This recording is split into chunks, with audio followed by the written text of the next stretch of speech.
कभी कभी पति पत्नी का झगड़ा इतना अनोखा होता है कि उसमें भी कॉमेडी निकल आती है। एक बार पति पत्नी के बीच हमेशा की तरह झगड़ा हुआ।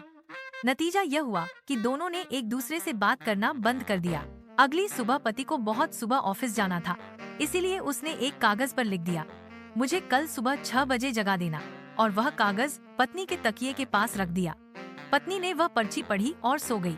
सुबह पति बहुत देर से उठा और गुस्से में पत्नी को घूरने लगा। पत्नी ने शांति से उसके तकिए की ओर इशारा किया। पति ने तकिए के नीचे देखा तो वहाँ एक पर्ची रखी थी। उस पर लिखा था, जाग जाइए, अभी 6 बज गए हैं।